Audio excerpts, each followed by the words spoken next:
Roger Craig's path from kickball to Hall of Fame, with a lifelong teammate along for the ride.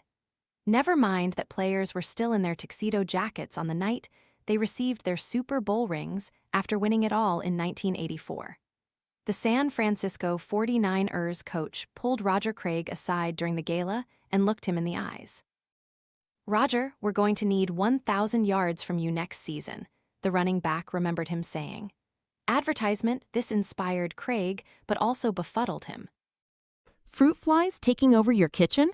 This discreet plug-in trap uses light to attract flying insects, then captures them on a replaceable adhesive cartridge, without noisy zapping or messy sprays.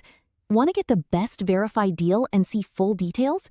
Visit grabdeal.us/one right now. He was coming off a year in which he amassed 600-plus yards as a runner and as a receiver. "I knew I couldn't let him down," Craig once said.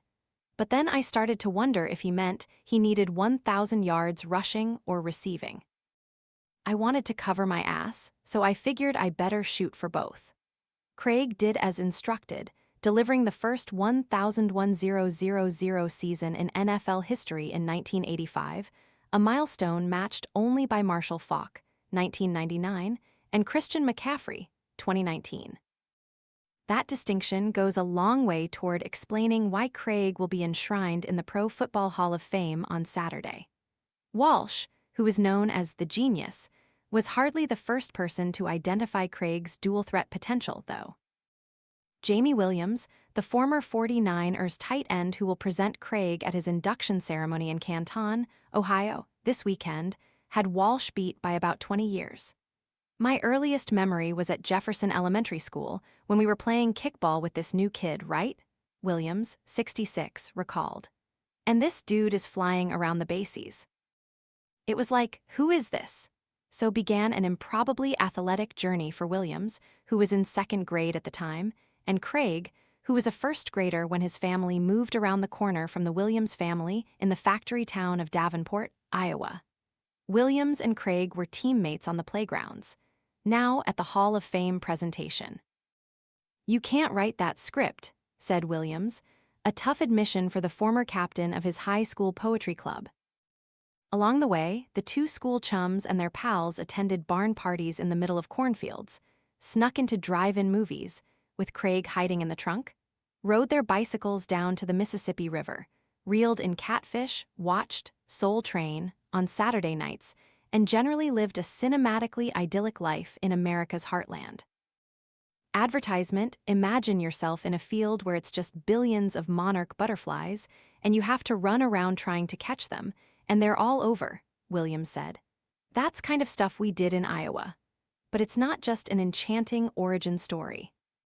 Having witnessed Craig's path every step of the way, Williams can speak to how his friend turned adversity into opportunity, challenges into advantages, roadblocks into green lights. "That's why, to me, he's going in the Hall of Fame," he said.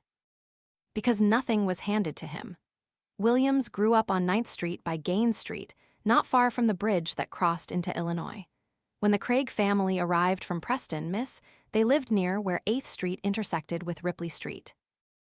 Williams can recall the geography with such precision because the vast terrain of the Quad Cities served as their unofficial training ground during their halcyon and screen-free days of the late 1960s and early 70s.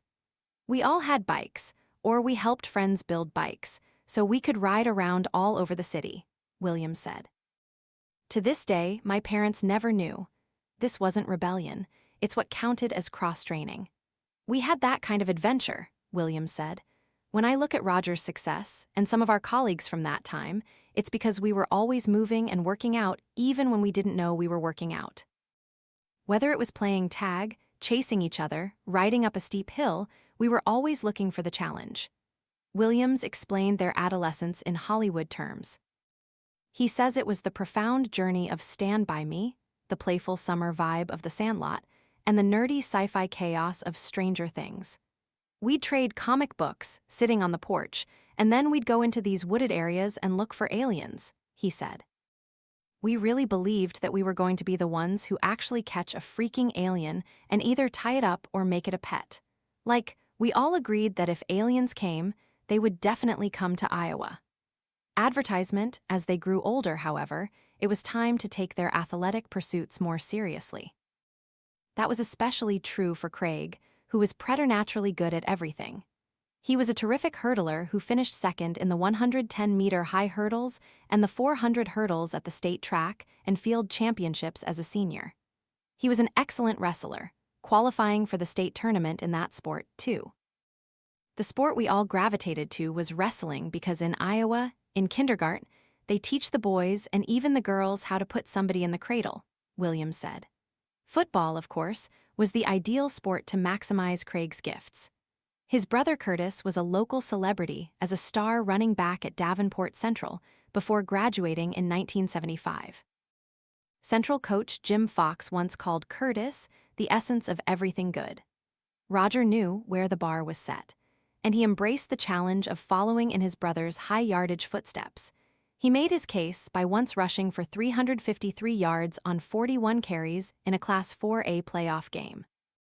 Craig accounted for all the Blue Devils scoring that day with touchdown runs of 59, 65, 30, and 31 yards and a pair of two-point conversions.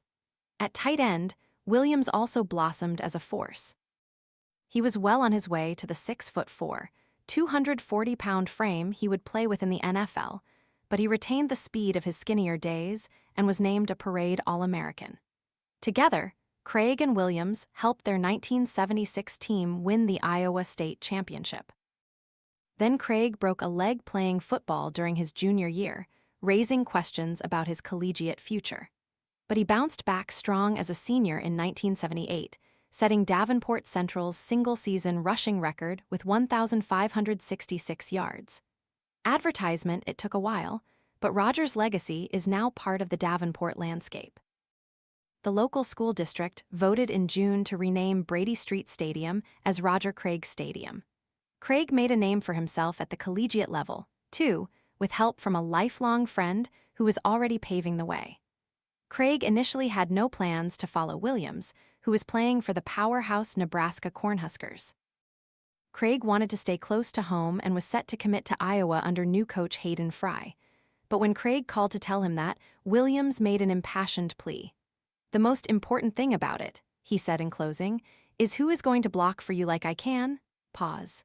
"Yeah, you're right, man," Craig finally said. Teammates again, it took a while to find their footing in Nebraska, but both broke through in 1981. Craig rushed for 1,060 yards with 6 touchdowns that season.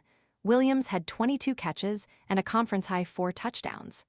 Williams spent 4 years with the Huskers, capturing all Big 8 and All-American honors in 1981 and 1982. Craig, though, ran into an unexpected detour in his senior year. Coach Tom Osborne turned Craig into a yeoman blocking back for Mike Rozier, the future Heisman Trophy winner. On one hand, the move hardly allowed Craig to show off his skills heading into the 1983 NFL Draft. On the other, it foreshadowed the ego-free approach that would make him one of the best teammates of the 49ers dynasty. Turner Gill, the Huskers quarterback for that '82 season, said it sticks with him to this day that a rushing sensation like Craig embraced grunt work without complaint. Those are hard conversations you have with your players when you have to ask them to move positions, Gill, who later became a coach, wrote via text. "I just remember thinking that Roger was such a great example of a team player, as he did so with grace." People who allow others to shine will get their moment in the light also.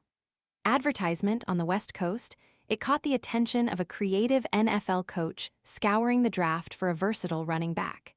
His college career was remarkable because of his willingness to sacrifice for his team, Walsh wrote in his introduction to Craig's book. That kind of unselfishness set him back to the second round of the draft. "We were very fortunate to acquire him." The 49ers took Craig with the 49th pick of the 1983 draft, and he predictably flourished in a loaded offense guided by a brilliant coach. Meanwhile, Williams was selected in the third round, no. 63 by the New York Giants before spending 5 solid seasons in Houston, where he loved playing with Warren Moon. "We were like Kels and Mahomes," he said. Before the 1989 season, it was Craig's turn to play recruiting matchmaker. "Roger flipped the switch and started doing the same thing I did with him." He'd call me and say, "Jamie, you have to come here, man. I told Bill about you." Williams, as Craig had done, initially rebuffed the offer. He was leaning toward a deal with the New England Patriots. "Jamie, I'm telling you, you'd be wasting your time there. The 49ers are going to be great for you," Williams recalled him saying. And so that's how I ended up there. Williams won a Super Bowl with the 1989 team, the highlight of his 4 seasons in San Francisco. And as a nod to the sense of community he learned from the streets of Davenport, he was named his team's Man of the Year twice during his career. Before leaving for Canton this week, Williams recalled how he and Craig once hung out with Dan Marino and other future greats before a 1983 college All-Star game. Marino, who grew up as a city slicker in Pittsburgh, tried poking a little fun at a couple of Iowa hayseeds. The future Hall of Fame quarterback wondered what in the world Craig and Williams did for fun back in their corn-covered home state. Williams remembers Marino joking with something like, "Iowa just sounds so freaking boring, man. Like, how did you guys survive?" Williams was ready for that one. Advertisement, "Ever gone to a barn party with a band and a keg in the middle of nowhere?" He replied. "Ever climbed into an inner tube with a boombox and float for 2 hours down the canal? Ever do any cow tipping?" Williams could have kept listing activities for a few more hours. Instead, maybe they can resume the conversation Saturday when the kids from Quad Cities reunite at the Pro Football Hall of Fame, where Roger Craig will be inducted with an assist from a trusted ally who lived around the corner. It's their most improbable adventure ever.